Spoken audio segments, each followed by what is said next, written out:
Okay, so well, the last week or two, Jay, what you missed really was we diverted our discussion a little bit from Neshech and Ribbis to the Gemara wants to understand a little bit about the halachas of Ribbis and why they're different than, say, Oino and Gizela. So the Gemara went through a series of Shakla Vitaria, why we need to have both Oino, which we've learned, Ribbis, and of course Gizela, which is we haven't talked directly about it, but l'chayra, everything in context is Gizela, because the definition of Gizela means taking something from someone, and you do that in Ribbis, and you do that in Oino. So the Gemara went back and forth in some detail about that. And then last week, we touched on another sort of tangent. It doesn't directly apply to Ribbis, but what the halachas of measures, mishkal, midah, in other words, how accurate someone has to be in especially if you're in that business, in weighing things and making sure that someone isn't cheated because you're not giving him full value when you measure. So the Gemara went through that and wanted for us to understand what those principles were. So now we're going to pick up from Samach Aleph Amud Beis. I would say probably about I don't know 10, maybe 15 lines down. Omar Rava, and from here we're going to talk a little bit. It's going to touch on Ribbis, but again, we're not fully back to the topic. But these are tangential topics that the Gemara wants to introduce for us to have sort of a feeling, and maybe also because there's no convenient place to put them elsewhere, so they put them here. Since we're already talking about Neshech and Tarbis, about being honest in your business, so these two have sort of issues like that. So now, okay, Omar Rava. So Rava says, so now in the pasuk of Neshech and Tarbis, and also in other psukim related to business, for instance, such as Kaspacha lo siten lo beneshech or b'mambes lo siten achlacha. And what's the rest of that pasuk? Ani Hashem Elokeichem asher etzeis Yisrael me'eretz Mitzrayim. So after saying what the issur is, we come in with a mitzvah which is clearly an overarching mitzvah in many circumstances, as we'll see. But what does it have to do? Hashem took you out of Mitzrayim. Don't do Neshech and Tarbis. I mean, what's the logical connection? It's just Mitzrayim you can literally throw out there for everything. But why specifically do we have it by Neshech and Tarbis? And not only that, says the Gemara, it says Yitzias Mitzrayim, and then it says Yitzias, he mentions Yitzias Mitzrayim Gabi Tzitzis, right? You have a mitzvah of Tzitzis, and then Hashem Elokeichem asher hotzeis Mitzrayim. Okay, and then the third one is by what we just discussed before, by mishkalos, by weights, and the pasuk there says in connection with weights, it says Mosnei Tzedek, Avnei Tzedek, Ephes Tzedek, Vehin Tzedek, meaning measurements of different types, whether it's weights or stones or length, measuring length. All fine, the things we have to discuss. And the pasuk then adds Yitzias Mitzrayim, and of course we know the Torah doesn't.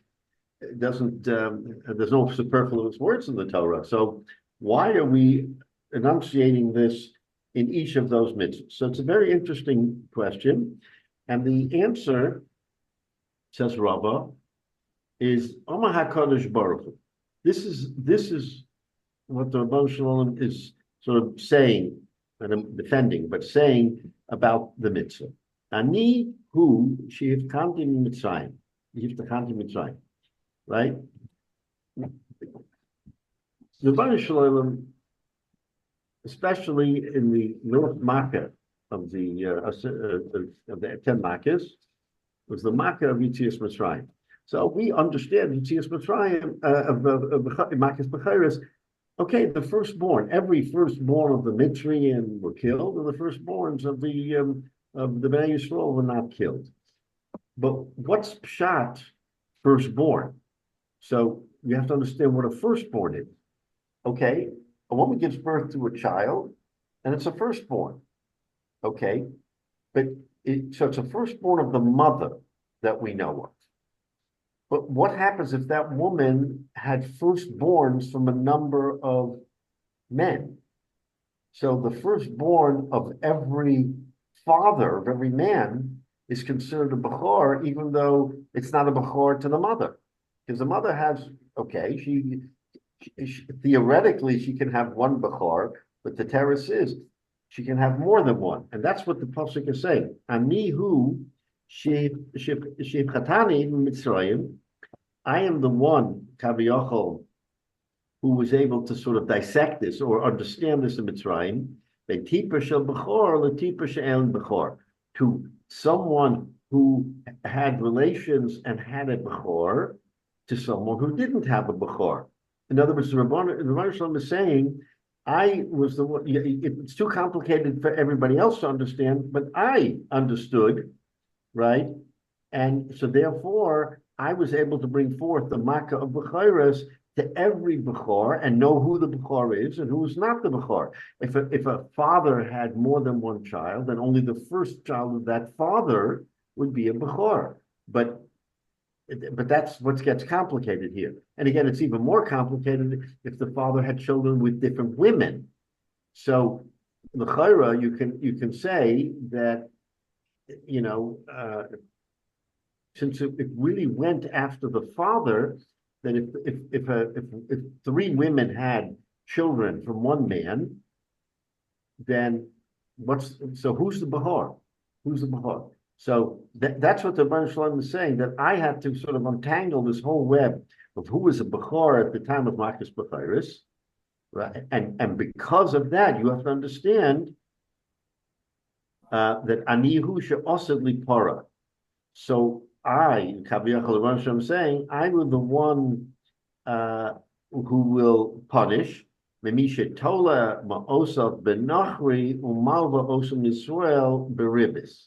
what do we have here?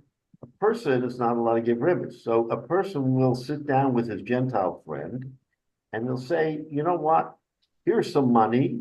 I want you to go lend that money to that fellow over there who is in need.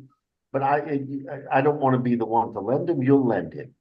So on record, this non-Jew will be the malveh, and the halacha is that there's no ribbis when a non-Jew is involved, not for either side. Of course, we know that a loveh is also chayiv a ribbis if it comes down from another yid. But here, the goy will be the one who will give the loan. He'll collect ribbis, and then on the side he'll pass the ribbis on to the Jewish fellow, and no one will be the wiser because the Jewish fellow wasn't involved in the loan.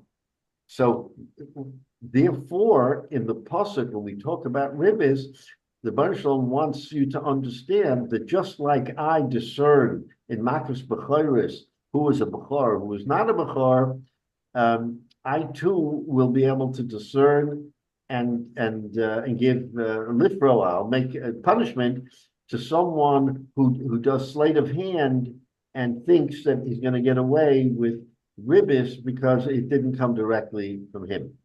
And and also someone who apparently at the time, or maybe even today, salt has a corrosive effect on all kinds of weights and measures. And when you dip or you put it in salt and leave it there for a while, the salt will eat into the sort of the accuracy of the measure and make it somewhat off. So in other words, if a measure was able to measure 16 ounces, so then maybe when you keep in the salt for a while, then 16 ounces will actually be maybe 15 ounces, as an example. So, in other words, you're going to do sort of trickery because there's a way to alter the scales without anybody really seeing or understanding, because it's going to say 16 ounces, but in effect, it's going to be 15. So, there too, we say Asher Tzeisias Chametz Mitzrayim, you can't get away with that because the Rebbeinu Shalom knows. And then in the third instance, Mishatole,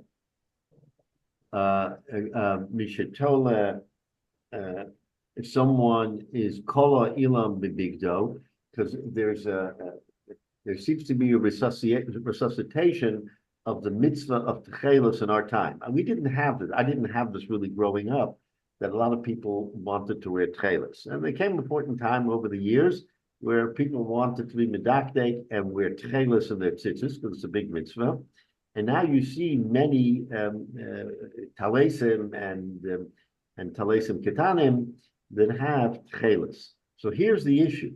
The issue is Chelas really comes from one source. It's the chalazon, which is a fish, which does not appear, according to the Chazal, appears once in 70 years. So how do you know? I mean, who is really the maven to understand where that dye, that blue dye is coming from? So in order to accommodate, what they do is that they dye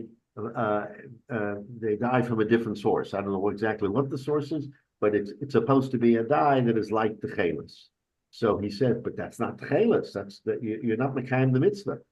But they do that and they say it's chelas. So there too it says Asher Tzeisias Chametz Mitzrayim. It's the same principle. That don't think you're going to get away with it. You want to do a mitzvah and you want people to feel good that they're wearing chelas, but you really it's a fake. It's not chelas. So there's no special mitzvah attached to that blue tzitzit. There's one tzitzit. Right. But we say now again that's why it's become popular supposedly. I remember when Rabbi Millen spoke about it one time, one of the few drushes on a Rosh Hashanah Yom Kippur that I actually stayed awake for, where he talked about the whole thing, and essentially he talked about why he was wearing techeles, and basically essentially the modern rediscovery and authentication in theory of what we have as techeles now. We didn't see it 30, 40 years ago because the latest generation of it hadn't happened. Now, not everybody agrees, but it's a modern era thing, very modern era, right? Exactly. So, and look, but over the last few hundred years, there have been many others who said it isn't, and it kept getting right. disproved. So, but if you imagine, you have a particular fish that from which that issues sort of a blue color that you can dye, and that fish is virtually, I don't know where it is, the Pacific, the Atlantic, Mediterranean, I don't know where it is, and they say that we found the fish. Okay, so yes, no, I don't know the answer, but the Rebbeinu Shalom knows that if you have the chalazon and you've been able to do it according to the way it's supposed to be, that's fine. But if not, he says, I know the difference. Anyway, these are the points that he wants to make, is that these particular events are ones that, in other words, whether it's ribis or whether it's weights and measures or whether it's chelas, these are things that maybe most people don't really appreciate, or they're novices. I mean, they don't know. So it's easy maybe to trick and to do that. And under the cover of, it's a big mitzvah, or, I'm being very accurate, which is why, many storekeepers, especially in Eretz Yisrael, where I don't know if they're more market, but certainly many storekeepers have their way, and we have a law in the United States that weights and all these things have to be checked and sealed and all of that.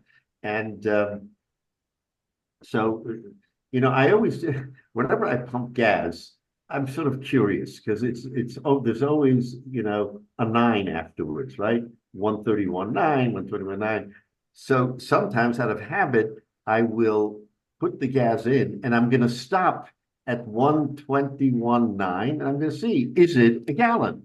I mean, I do it for fun of it, but so the teretz is, yes, it should be exact, and I guess maybe in most cases, at least I've come across that it is exact.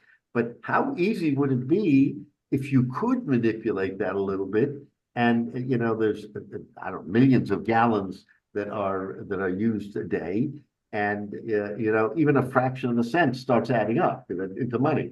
So the question becomes, how do you protect from that? Most people could not otherwise know. So the Torah tells us, you, the proprietor, you're the one that has to be very, very makbid. Maybe sometimes the hakbada is to go a little bit in the other direction, where, if I can't be accurate, let me be accurate for the benefit of the consumer. So, in other words, it'll be slightly mean more than, let's say, 16 ounces on the measure, or a foot if you're measuring distances. So anyway, but we get the point. The point is that the Torah is very makbid, and that's why it adds the words hatzesis and mitzvah. Otherwise, why say it? It's superfluous. Okay, so so again, the connection is because the pasuk appears by Neshech and Tarbis. So the Gemara brings it down here that it applies not only there but in many other cases. Okay, so now again we're going sort of hopping from one issue to the other. The Gemara now wants to extend this discussion a little bit, and we'll see here. Ravina itlin l'teras defras. Ravina once itlin l'sura, l'sura defras. He came to Sura on the Euphrates River, and I think Rashi tells us it's not Sura from Sura Pompadisa, which is a very famous Sura. It's a different Sura. It's a Sura that was a town on the Euphrates River. Right? Omalei Rav Chanina Mesura Defras. So Rav Chanina, who was from Sura Pras, said to Ravina. Ravina was a big gadol, and he was coming through. And so, as is the case when you have a gadol or a big Talmid Chacham, people always want to discuss questions that maybe they don't have answers to. So Rav Chanina, who was himself a big Amora, comes to Ravina, and he says the following: Yitzias Mitzrayim because of Rachmana gab mishrotzim lamal. Okay, so now we've already talked about Yitzias Mitzrayim. Let's extend it to, says the Gemara, to another Yitzias Mitzrayim. It says by Yitzias Mitzrayim that when the halacha, when it came down to Mishpatim, Torah tells us that you shouldn't eat a sheretz. A sheretz means anything that crawls on the ground. So he asks the question: why do we need that Yitzias Mitzrayim? What does that Yitzias Mitzrayim tell us that we wouldn't otherwise know? It's not a kosher animal or whatever. So what's the point? Why do you have to include Yitzias Mitzrayim? Omalei. So Ravina said to him, Oma HaKadosh Baruch Hu. This is the why it is. Baruch says, Ani, and he says the same thing. Ani Yushem Chanti Beitipa Shel Bechor Letipa Shel Bechor. He repeats the same position that the Baruch Shalom in Yitzias Mitzrayim knew who the Bechor was and who was not the Bechor.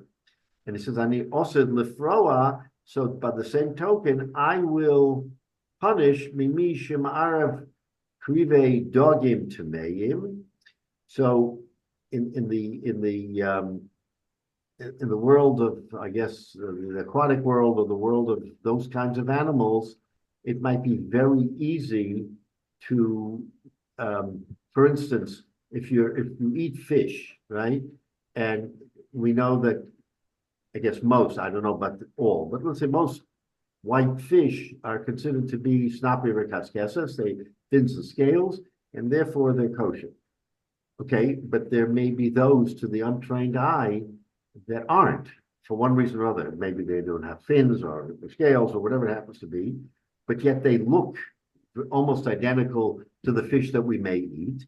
So he said, I will, Rabbi Shalom says, Ani also Lefroa Mishamarev Hirve Dogim Tameim, who takes the internals of a non-kosher fish, and he bekrive Dogim Taharim, and he sells it as if it was a kosher fish.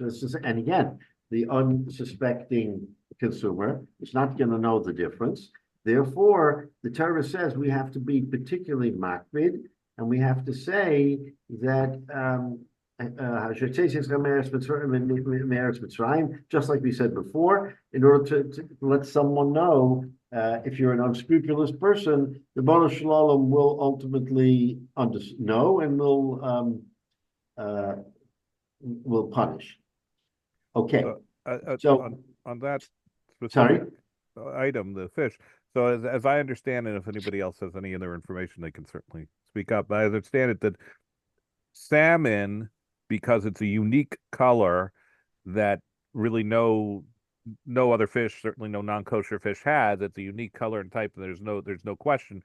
So that you're allowed to buy, according to most opinions, allowed to buy fresh, even in a place that there's no hechsher or no supervision. But that other types of fish, it's supposed to be bought, at least these days anyway, only if there's a hashgacha or if there's on-site supervision, or if you can see the fins and scales. It's that they have the whole fish and then they fillet it for you, because once it's cleaned and off the fin, and skinned and everything else, with a white fish, most of them are kosher, but you can't quite tell for sure. Right. Okay. So that's a good point. So in other words, maybe salmon is the only fish that has sort of is unique from all the others, where you know that it would be kosher. There's no non-kosher fish that looks like that. Right. So what you're saying is therefore you don't have to worry about that if it's not. And again, when I was growing up, we had kosher fish stores. There was such a thing. You went into the store and you just like you went into a butcher shop, which is of course kosher. You went into a fish store that was kosher. That seems to have gone by the wayside. I don't know that we have, maybe in some communities, maybe in Muncie or Monroe or in some places where, of course, where there's only Jews primarily. So you have that. But you're right. Today, you go into a supermarket and you buy salmon, right? There's salmon in the Giant or anywhere else. So how do you know that the fish would be kosher? So you're right. So salmon isn't a problem. But when you look at other fish, and again, particularly because they're all white fish, that's what they call them, white fish. And of course, there was a big machlokes and discussion, which spanned a good period of time, about swordfish. There's a whole big question about swordfish, whether or not they're kosher or not. I won't go into the details of that, but the point being that how scrupulous you have to be. So the Torah tells us that that's what you have to be. However, there is a different wording with regard to shrotzim and fish. What does the pasuk says? You shouldn't be metama yourself for any sheretz that crawls on the ground. Now here's the key. Hashem Hamala eschem meretz mitzrayim nistachem elokim. I am Hashem Hamala eschem, not Hotseisi eschem. The psukim that we talked before about Neshech and about Mishkol said Asher Hotseisi eschem meretz mitzrayim, and that's what we say when we say Shema. Here by Shrotzim, the wording is different in the Torah. It doesn't say Hotseisi; it says Kenei Hashem Hamala eschem. So now. Okay, so that's the pasuk. So Amalei, so Rav Chanina says to Ravina. Ravina gave him this answer, and Rav Chanina says to him, I'm not asking you about the plain meaning of what you're supposed to do. I understand why it says Yitzias Mitzrayim, but why does it say Hamala Eschem instead of Hotseisi Eschem? That was Rav Chanina's question to Ravina. Is Maishnar Hocha the Hamalek Siv Rachmana. Here the Torah is saying that Amala means you lift up or take up or pick up, as opposed to Hotseisi, where I took you out. Why the change in language here that doesn't apply by the other examples that the Gemara gave? That's Reb Chanina's question to Ravina, and so how do we understand it? So Amarle, so Ravina then says back to Chanina, the Ketana de Be Yishmael. You know why? Here, because in the Beis Medrash, Be Yishmael, but he was a Tana. This is how they learned Pshat, right? The Tana de Be Rabbi Shmuel, because the Tana in the yeshiva of Be Shmuel, Omar Hakadosh Baruch Hu. This is what he said. The Rosh Shalom says, Il mole helisa es Yisrael b'mitzrayim, elo b'shvil dover zeh, she'en mitamim b'shrotzim. The Rosh Shalom is saying is if only I gave this one halacha, in Mela Loha Li says Yisrael Mitzrayim, if I didn't take the Bnei Yisrael out of Mitzrayim, Elo b'shvil dover zeh, only because of this one issue of what? Not eating shrotzim, she'emetamen b'shrotzim, die. Like we say in Dayenu. In other words, what they learned, what that Tama said is that the mitzvah of not eating shrotzim is so large, it's so important that if this was the only reason, well, of course, in Mitzrayim, they ate shrotzim, they ate everything. I mean, it's interesting because you read stories from the Holocaust that there were people, of course, you question that whatever little bit of food they gave them, they would eat because otherwise they'd starve to death.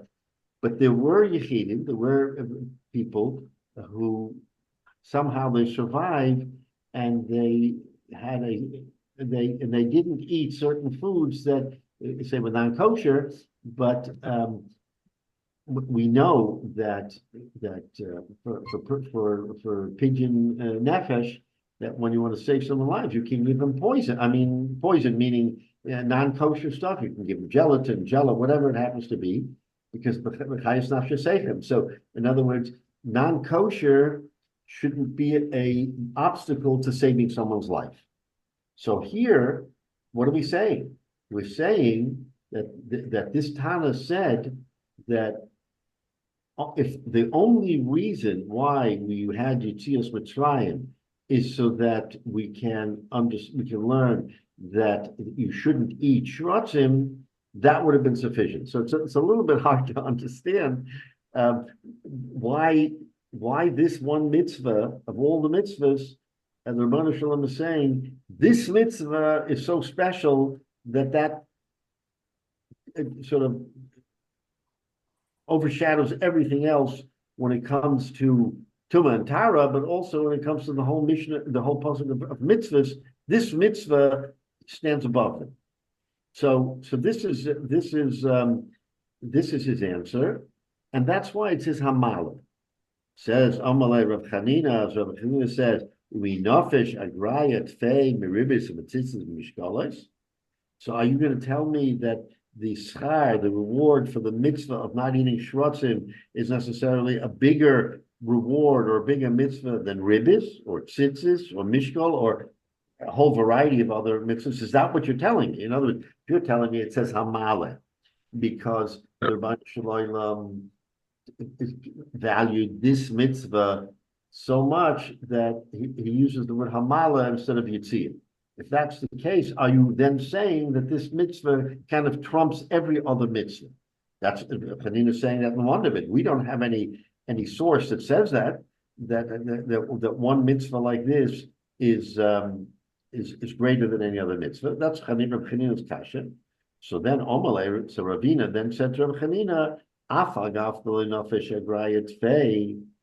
no, the schar for this mitzvah is not greater. Okay, so we're not going to argue that. But what we will say is, but me'isei l'machlina, that, and I guess we can relate to that, is when you look at the shrotzim, you look at things that creep on the ground, we say it's disgusting. And who's going to eat, a worm? Who's going to eat all those kinds of things that crawl on the ground that the Torah says are not kosher? So even though that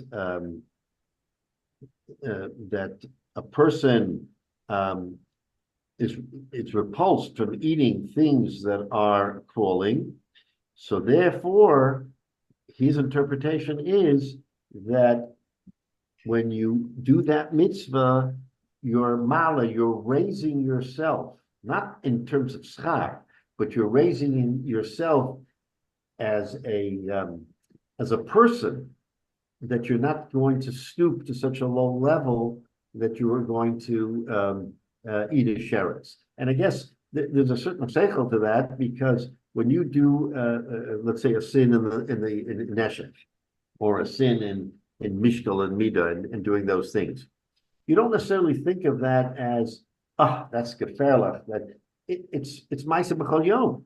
everyday people borrow money, lend money, weigh things, do all of those things. Would you consider that to be so lowly that you will say, oh, that's a disgusting thing that he did, that he loaned on interest? I mean, that's, you don't think of it that way.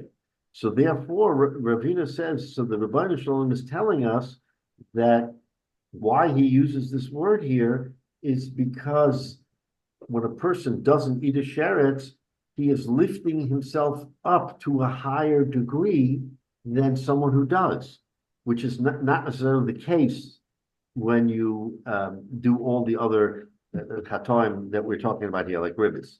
So that's how Ravina interprets why it says Hamaleh is because you are, as a human being, you're raising yourself, your dignity, and your devotion to the Rebbeinu Shalom, because other people will eat and you won't eat. Other people will eat shrotzim and you won't eat shrotzim. So, I mean, in fact, we see that in certain countries, some of these shrotzim are ultimate delicacies, right? I mean, I think the French use snails as a preeminent food. To us, that's a sheretz, so it wouldn't be appropriate. But again, that's the point that Rav is making, is that we have to hold ourselves to a higher standard, and therefore we cannot eat what everybody else eats, and therefore the term hamale, because we lift ourselves up above what other people are doing. So that's how Ravina touches it. So he explains Rav Chanina has nothing to do with the level of schar. The schar is the same, but it's from a person's own personal value that he does not eat shvatzim. Okay, so let's look at some Rashi. Rashi says,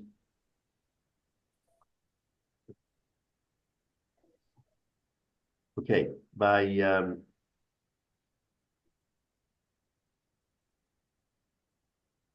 Rashi Shimchanti b'Mitzrayim, Harishabo Asora Vekam al Mitzrayim, Achas b'Nispera Mehen be'Esa Iburin, Esa b'Chayrish, and B'Chayrish Alaviem Kolamesu.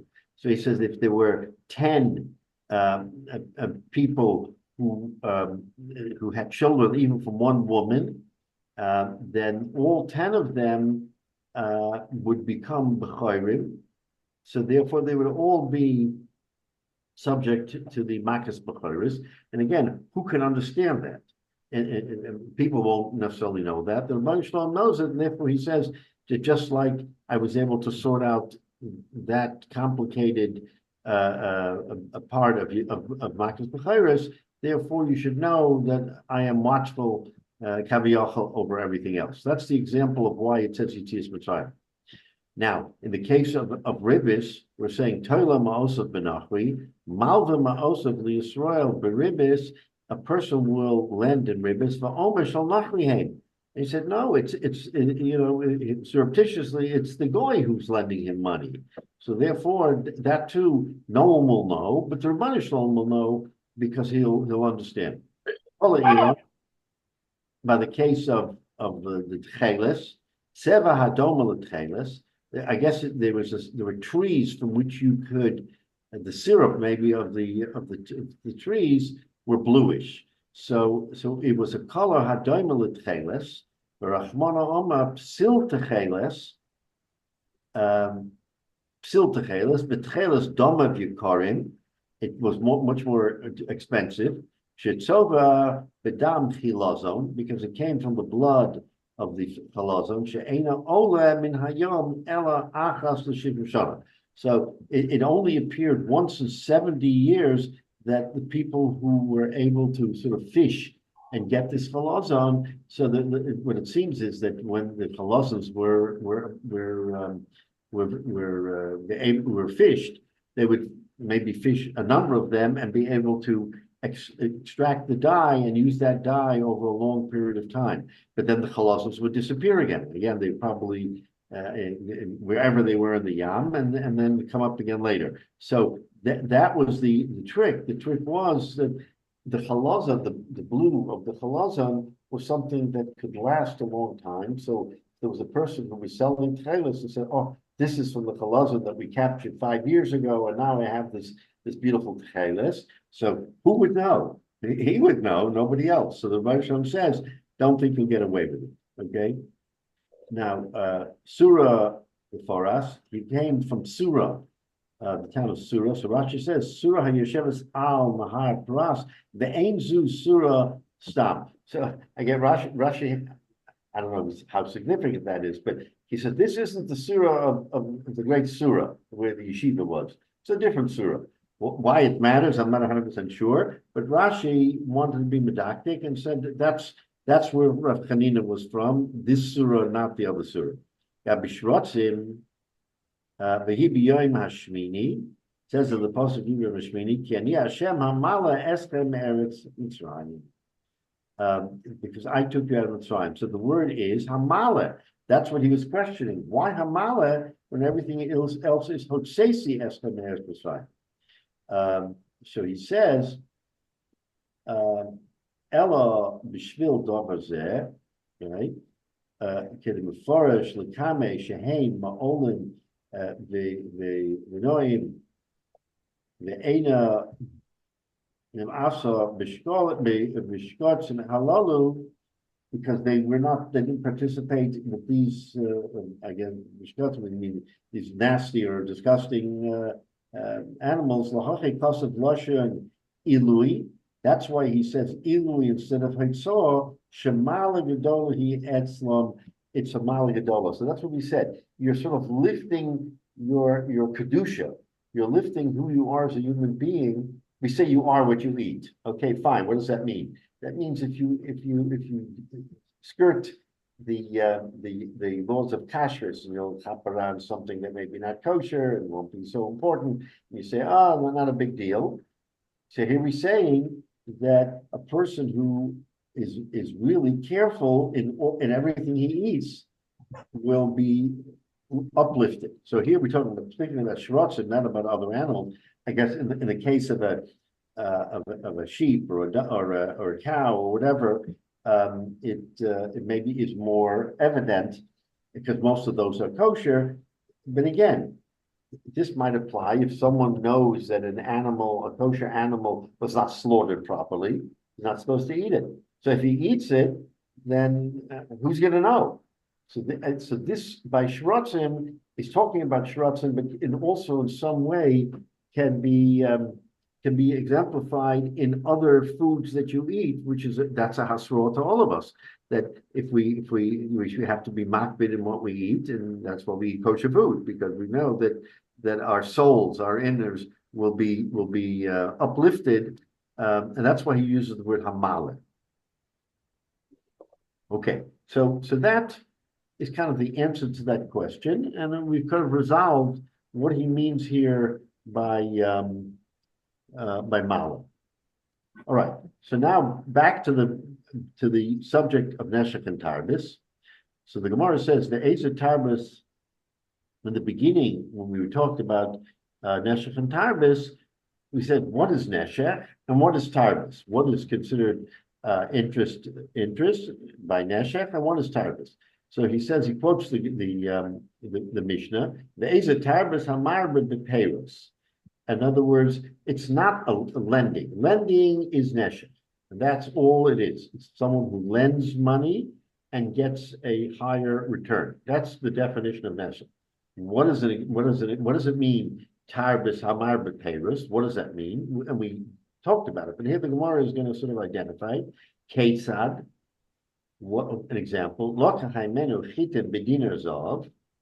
Right? He bought chitim, wheat, for 1 dinar, and okay, so now in the course of that business, he is selling for a dinar plus. Okay, so it's not lending, which is a miyuchadika event, which we call neshek. So tarbis means you're benefiting from the transaction because you're making money on the transaction. And there's many ways of making money on the transaction, but classically that will be what it is, that you buy it for one price and you sell it for another price. Okay. Um, so again, we had this discussion earlier, but the Gemara now is going to sort of parse it directly and ask the following and say the following. Once we talk about ribis, that this is the case of ribis, then it seems that when we talked about neshech, that there's no ribis. Now, we know the end of that discussion, but the Gemara is going to say, so how do we get from point A to point B? Neshech is lending. Ribis is making a profit in business.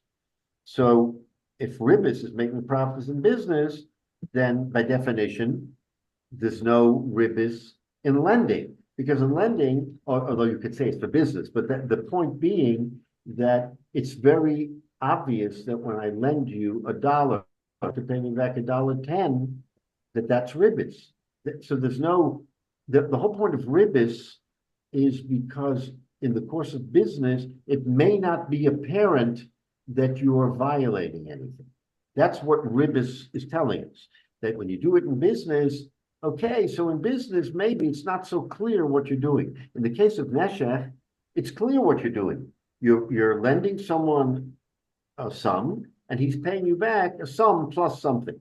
So ribis is clearly identifiable. Ribis may not be identifiable because it's meshed in the whole business event. So the Gemara is saying that if ribis is that sort of complicated business transaction, then there's no ribis in neshech. There's no ribis, the word ribis. There's no ribis in lending because it's not complicated. It's not a business transaction. It's simply, I give you money and you give me more money back. So again, so the Gemara is saying, if that's the way we understand ribis as being that, then otikol hane de omrina adhashta rav ribishu. So the entire discussion that we had on neshech is not ribis, right? Again, repeating what we said before is that ribis comes to exclude neshech. Originally, we said eza neshech, eza tarbis. So the Gemara wants to say, yes, they are two mutually exclusive events or isurim, and ribis does not apply to neshech. That's what it would seem. Says the Gemara, Amar Rav Avo. So Avo says, no, that's not the way you learn Pshat. Ad kam shel Torah. What's the distinction between ribis and neshech? It's not what you just said, that one is simply a lending event and one is a business event. That okay, I mean, it may come out to be that way. That's not what the Mishnah wants to tell us. The Mishnah wants to tell us by neshech ad kam shel Torah that the Torah prohibition of taking interest is lending. So the Torah really, that's what the focus of the Torah was. You shouldn't lend someone money, maybe because that was the more prevalent event, and it had to be carefully guarded. So he said you shouldn't lend money and extract a larger sum in return. But after that one discussion of lending money, which is min Torah, and that's all the Torah said, then everything else is midrabanan, meaning that the whole parsha of ribis, if we have ribis in business, is not a Torah prohibition, because the Torah didn't talk about that. The Torah only talked about lending. So Rabbi Vo wants to explain that's pshat in the difference. Ad kan shel Torah, mikav ve'elach shel devreim. That and therefore everything else in the devreim. All right. V'chein Omar Rava, and also Rava said the same thing. What did we say? Ad kan shel Torah, mikav ve'elach shel devreim. So in other words, that became the clear principle of the difference between neshech and tarbis, not in the event itself, that one is a business event, one is a lending event, and again, lending doesn't have to be in business. Lending is just I need some money to tide me over, and I'm lending you money. So that's not a business transaction. It could be a personal transaction, but yet I'm exacting something in return, and that's what's awesome. So that's how the Gemara wants to learn pshat in Eza Neshech. What is Neshech? and what is Tarbis. All right, so that's pretty clear. Now, so what was Rabbi Vo's point when he was saying that the difference is because one is an edict for the Torah and one is midrabanan? So he says as follows: Ad kan yochen Rasha v'lovish tzadik. There's an expression that it applies to other things as well, is Yochin Rasha, that the Rasha will do the preparation, the Yalbish Tzaddik, and the Tzaddik will sort of will wear the resulting what's the word benefit. So in other words, the Rasha is the one who is lending the money, right? So he lends the money, which is improper. The Yalvis Tzaddik, but the righteous person will dress himself in the profits, and he will be the beneficiary of what the Rasha did. So now the question is, okay, and the Gemara is going to ask the question: if Yachid Rasha, if a person does wrong and he lends money and he doesn't get the benefit, he doesn't see the benefit, but someone else sees the benefit of what he did, is that appropriate?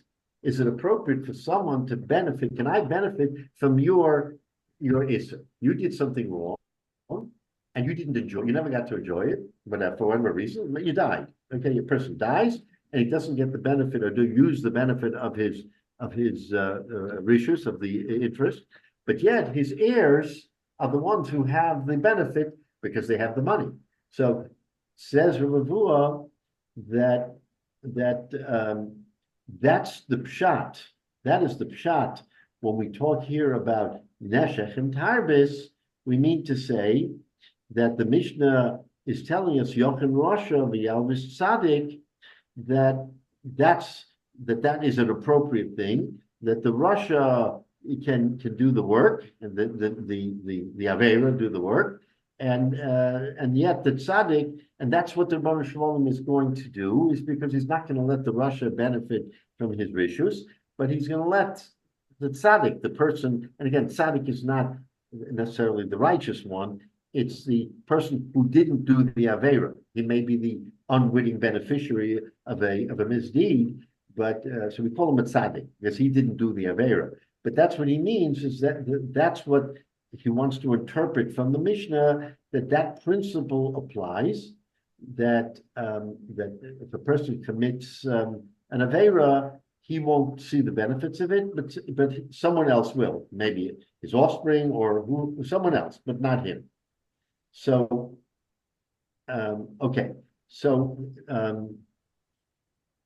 he uses the word Atkan Shel Torah, Mikan Ve'ela Shel Divrei. So the Gemara then asks, Atkan V'sulo, does this mean when it says Atkan Yochen Rasha V'Yalvis Tzaddik, does it mean to say that only in what the Mishnah is telling about us, that applies of Tzaddik and Rasha, but it's in other words, Minhat Torah, in Minhat Torah, a person who commits an Avera and someone else benefits, right? That's what it applies. But the question is there a difference between benefiting from an Avera between the Torah Isser and the rabbinical Isser? In other words, do we say the principle of Yochen Rasha V'Yalvis Tzaddik applies, let's say, only midrabanan in rabbinic isurim, but not in biblical issues, which means that by the case of nesheh, you have to pay back. In other words, the heirs, whoever it is, has to pay back because it's the isur of the Torah. But midrabanan, in the cases of tarbis, which are business and other things, this is the question. Is that what you mean to say when it says ad kan? He uses the word ad kan. Till now, Yochen Rasha V'Yalvis Tzaddik. So where does the ad kan go? That's what he's asking. the Gemara is saying, what do we understand from the word ad kan? Does it apply to one and not the other?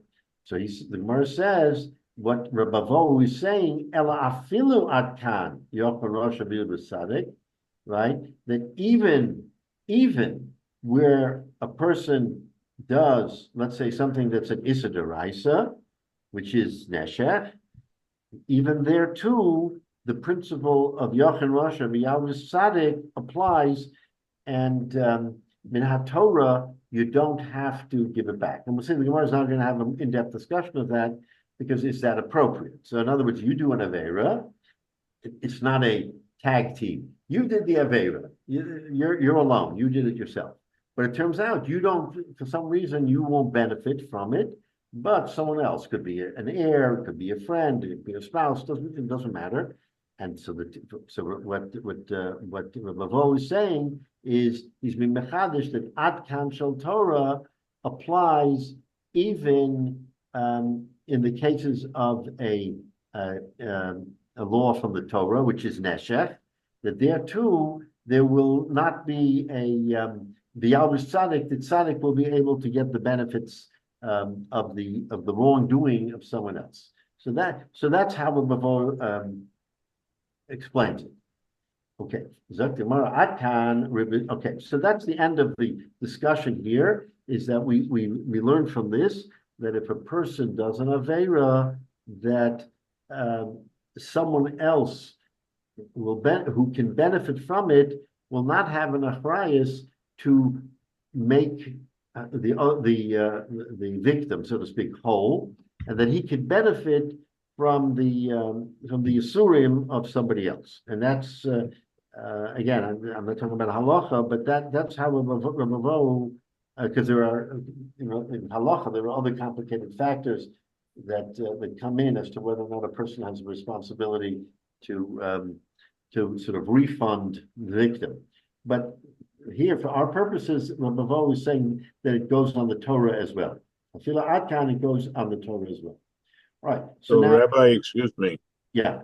So when you have these kinds of situations, let's say the first day of Sukkot, where you're supposed to own the lulav, but somebody says, "No, I'll lend you you can take my set and make the brachos and all of that." So you end up with a situation where the owner of the lulav and esrog is doing something wrong because the other person doesn't own it. So how do those kinds of examples, somebody is benefiting, now he may not be a Russia because he lent it, but still there was something not right in that situation. Right, because he should have said, this is your lulav, go ahead and use it. But it's an interesting question, because we don't say in most situations where someone innocently wants to help someone else, which turns out to be improper, that person gets an Aveira. We don't say that. We don't say that. Like in the case of Ribis, of a Malva Neshech, the borrower is also chayiv, not just the lender. That poor borrower who needs the money and is desperate for the money and said, of course, I'll pay you back whatever you like. I'll give you 10 cents on the dollar because I need the money today. And from that standpoint, he's benefiting because that money today will help him. Nevertheless, it's an isser. So your point is kind of interesting, is because the fellow who gave the lulav is an enabler, because he's enabling the other person to do something that's improper, right? Yeah. Now it doesn't quite fit, the square peg in a round hole. It doesn't quite fit what we're talking about, because here there's a specific halacha having to do with neshech and tarvis. There isn't such a specific halacha, but maybe in the ecclesiastical courts, the person who gave the lulav will be found somewhat at fault, but there's no issa. In other words, we're not saying you did an improper thing and you're high of something because you lent it. The person who's doing the mitzvah, the onus is on him to say, I cannot receive your lulav as a loan, I can only receive it if you give it to me as a gift. I mean, it has to be mine. And of course, then it may be understood that once I use it and everything else, I will gift it back to you. So are we playing sort of a verbal game here by saying, you can't borrow it, but you can own it? All right, that aside, the mitzvah was pretty clear that in this particular case, that should be something that should be yours and not sort of on loan. But so it's not quite the same, but it's an interesting point. And in that case, we're saying that the malveh, the lender, does not have an achrayus, and therefore he sort of skates when it comes to the other fellow is not even. I mean, the person who is using it doesn't get schar for the mitzvah because he didn't own the. So it's an interesting example, but it's outside of the purview of what we're talking about. Because specifically on the halacha, we're talking about hamalva beribis. We're not talking about other mitzvahs or other examples that may or may not be appropriate. So we'll just continue a little bit further. So Rabbi Hyatt, once he gave this halacha, said something else. What did he say? Ad kan ribis ketsutza, that ribis ketsutza means that we've established a very exact form of ribis. I'm lending you $100, you're paying me back 110. That's called ribis ketsutza because at the very beginning, we have established the ground rules for what is going to happen. There's a term called avak ribis, and that means avak is really sort of not the primary ribis, but it's derivative ribis, let's call it. Avak means dust. So it's not the ribis, it's the dust of the ribis. Why is it the dust of the ribis?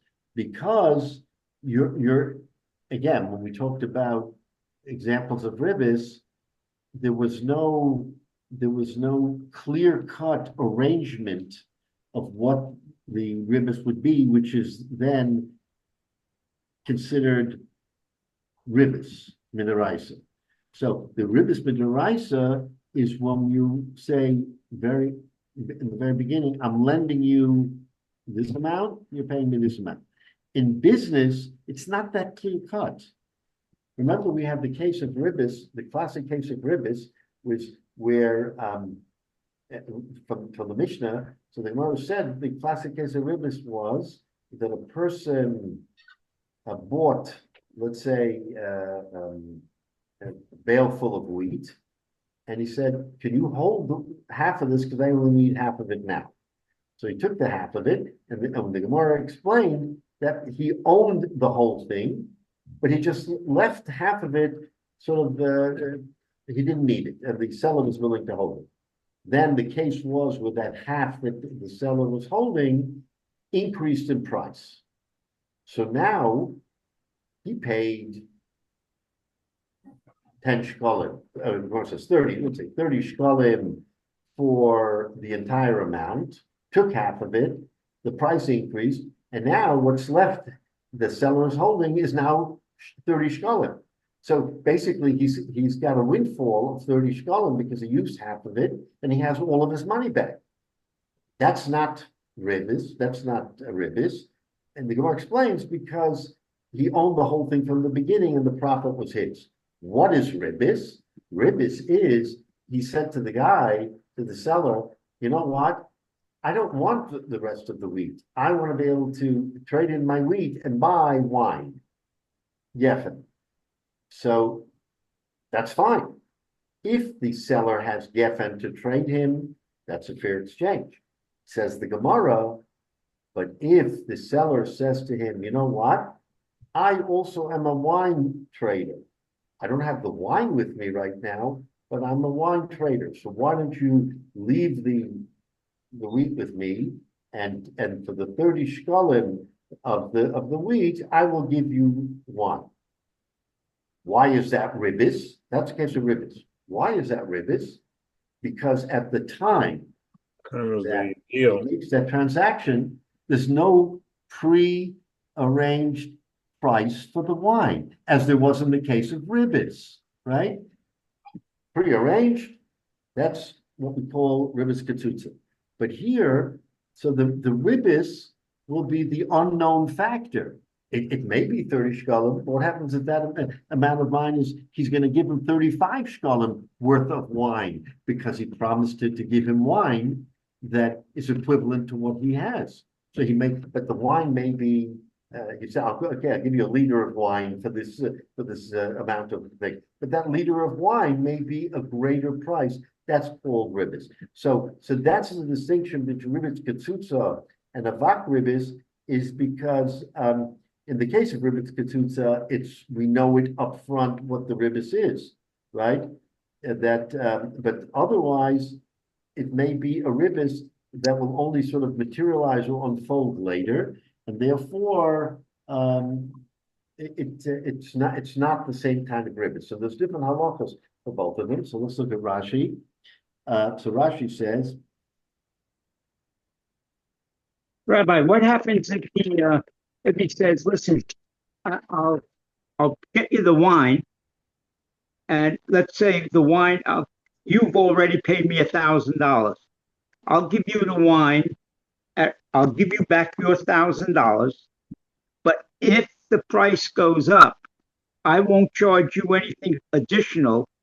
I will give you the cost that it cost me for the difference." In other words, I buy wheat at $1 a gallon, and then the wine's going to cost $1 right now. And I can tell him, "Listen, I will give you if you take it now, I'll give it to you now for $1 a gallon, equal. However, if you want to leave it here and I have to buy because I don't have it, I'll get it, whatever it is. If it's 10 cents more, I'll give it to you at 10 cents more." So he knows what's involved with it. It's not where he's making a profit on it. He's just equally giving him back the value for value. Yeah, but in that particular case, he didn't say with specificity that I'm giving you $1 worth of wine for the $1 of the grain. What he said was, and again, the key is the wine's not here now. So because the wine is not here in the case of a business transaction, we said, the Gemara said earlier, that the exception to ribis is because you have the product here, it's considered yours, and therefore the appreciation is your benefit, not the seller's benefit. That was the exception to the rule, one of the exceptions, as to why it's not ribis. But when you're the seller and you don't have the wine in your possession, then that exception doesn't appear. That specific exception to ribis doesn't appear, which means that later on, and again, because it hasn't been identified, later on, when that wine is in other words, it's appreciated in value, and I'm going to be getting the equivalent of $1.10 for my $1 of wheat, that's ribis, because the appreciation was on the seller's side, and now he's transferring it to me, as opposed to the appreciation being on my side, and therefore there's no ribis when something that I own appreciates. So I want someone else to give me that wine equivalent, but the appreciation was with me, not with the other guy. And so that's an important distinction. In other words, if I own something and it goes up in value, then they can't be ribis because the appreciation is mine. I'm not taking something, or I'm not getting anything that I don't already own. But in the case of the Gemara, where we want to understand what ribis is, and we said that he left 30 shkolim worth of wheat, and the fellow said, "I'll sell you wine, but I can't tell you what the price is today because I don't know it." Then we have a problem, because if the price of the wine is higher, then there will be ribis. Then he'll get the benefit of it because it'll be higher price, as opposed to the wine already being there and in his possession, and we know what it is. So when he says specifically what we call nesher, here's $100, give me back 110. It's very clear what it is. There's no ambiguity. There's no question of I'm going to give you 109, 111. I'm giving you $110. That's it. That's clear cut ribis, and that's what we call ribis kitsutza, because it's known specifically beforehand what that ribis is. Everything else that isn't discussed and agreed at the very beginning becomes avak ribis because it's a moving target. We don't know how much that value will be at a later point in time. It could be more, it could be a little less. So the Gemara wants to make a distinction and say that that's no longer ribis ketsutza because the parties don't know specifically what they're getting into, as opposed to 100 and 110. So there is a difference there. And again, the exception to ribis was if you have the entire product, that appreciation doesn't affect the deal. But where you don't have the entire product and you have to get it later, if it's the same amount, no problem. But if it's not the same amount, then it qualifies as ribis because you're giving something that was not yours to begin with, and you're getting something back that's more than what you gave, meaning the wheat is less expensive than the wine, and that's considered ribis. This is why the laws of ribis are very complicated and very nuanced, because is it ribis, is it not? I mean, so all these factors come into play.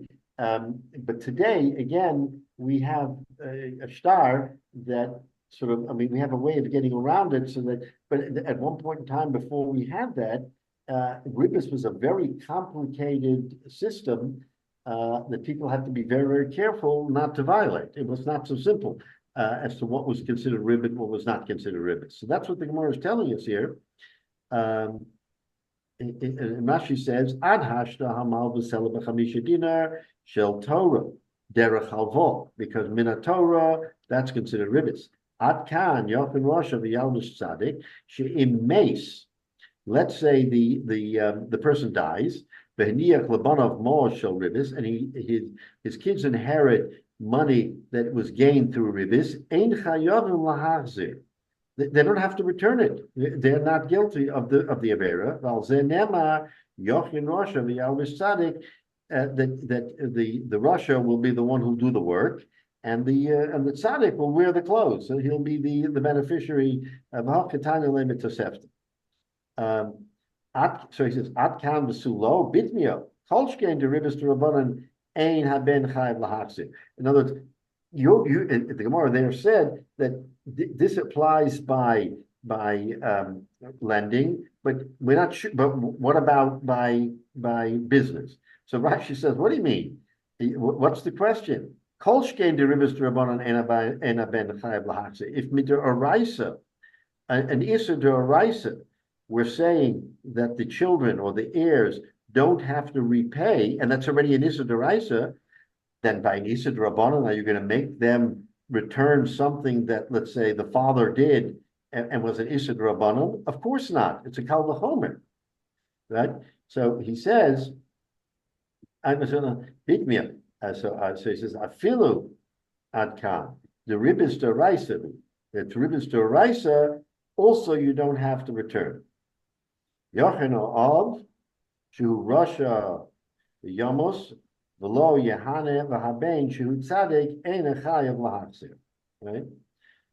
So he said, I can ribis ketsutza. Now, by definition, v'kofen also bezdin lahachzir im tivo b'chayoy. So again, we'll have to pick this up next week. But it seems from what he's saying that by ribis ketsutza, meaning totally identified ribis at the very outset, the bezdin can force him to repay. He wants to make a chilek between ribis ketsutza and avak ribis, and again we'll explore that more later. That ribis ketsutza is something that is identifiable, and therefore there is a chiyuv to return that money. Kofin osa bezdin lahachse in tavo b'chayoy. If the toveya, if the borrower had come back to the lender who took the ribis while he was alive and he didn't pay him, then the Yorshim have to pay. So he's making a distinction: is if the person who lent the money passed away without there being a claim for that money, then you can't make a claim against the Yorshim. But if the claim was against the lender while he was alive, so he wants to say that if he then died, that claim doesn't go away because the claim was made to the person while he was alive. So anything that was in his possession was technically improper, and he has to return it. Now that he dies, and the gains of that loan are in the possession, I mean, in the larger sense, in the possession of the estate or of his Yarshim. So he wants to say, Rashi says, no, that doesn't obviate the need for the Yarshim to repay. But again, we have to get into this more next week because it's a little bit more complicated. But at least now we understand the difference between ribis and avak ribis, which is unknown and is sort of a derivative and appears later, but we don't have a clear picture of what it was at the outset. So at the outset, if there's ribis, that we know. Anything after that is a little shady. Is it, when did it come? Is it ribis? So it may still be ribis, but it's called avak ribis and not ribis ketzitza. So next week we'll pick up on that and have a more detailed discussion about the chiluk. But you see how one thing evolves to the other is that we go from one point to the next, and now we're back on track on ribis, but all these other tangential things were sort of derivative. They were ribis, but not only about ribis. But now this question of Ketsutsa and ribis, avak ribis, which by the way appears, we have the word avak ribis that comes up in other cases, in other Gemaras. So now we understand the chiluk, and the Gemara will delve into it next week.